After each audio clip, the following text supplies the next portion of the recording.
Greater ఫలితాలపై ఓటర్లకు అనుమానాలున్నాయన్నారు PCC అధికార ప్రతినిధి శ్రవణ్. ఓటు వేయగానే ఈవీఎం నుంచి ప్రింట్ వచ్చేలా అధికారులు ఏర్పాటు చేయాలని, లేదంటే నారాయణఖేడ్ ఉప ఎన్నిక వాయిదా వేయాలని కోరారు.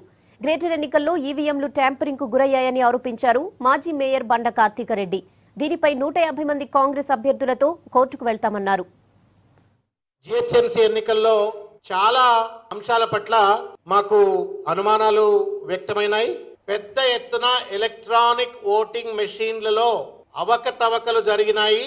ముందే 100 సీట్లు గెలుస్తాము అని చెప్పినటువంటి ఒక పెద్ద మనిషి మాట, ఆ మాటను నిజం చేసుకోవడం కోసం ఈవీఎంస్ ను ట్యాంపర్ చేసినట్టుగా స్పష్టంగా కనబడతా ఉంది. ఇంత మసిమూసి మారేడుకాయలు చేసినప్పటికీ కూడా అక్కడ 45 సీట్లు ఎంఐఎంకు రావటము, 99 సీట్లు టీఆర్ఎస్కు రావటం అంటే వీళ్ళిద్దరూ కూడా ముఖ్యమంత్రి గారు చెప్పినట్టుగా మాది ఎంఐఎం మిత్రపక్షం అని చెప్పుకున్నట్టుగా ఈ మిత్రపక్షాలు రెండు కూడా కలిసి ప్రజలను మోసం చేసి, అటు చట్టాన్ని మోసం చేసి ఈవీఎం మెషిన్స్ ను స్పష్టంగా ట్యాంపర్ చేసినట్టుగా మాకు ప్రాథమిక సమాచారం ద్వారా అర్థమవుతుందని చెప్పని మీ ద్వారా మేము ప్రజలకు తెలియజేస్తా ఉన్నాము.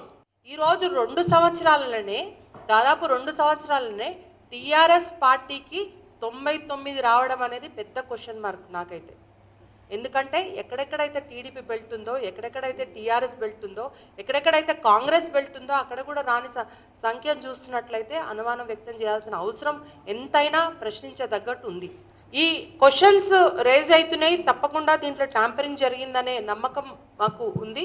అదేవిధంగా అడ్డగుట్ట 142 డివిజన్లో 24వ బూత్లో దాదాపు 556 పోలింగ్ అయితే టీఆర్ఎస్కి 992 ఓట్లు వచ్చినట్టు చూపిస్తే మీరు ఒక్కసారి గమనించాల్సిన అవసరం ఉంది. ఏ విధంగా ట్యాంపరింగ్ జరిగింది, ఏ విధంగా ఓట్లు లెక్కింపు కార్యక్రమాలు ఏ విధంగా చేశారని. తప్పకుండా దీంట్లో అవకతవకలు ఉన్నాయి.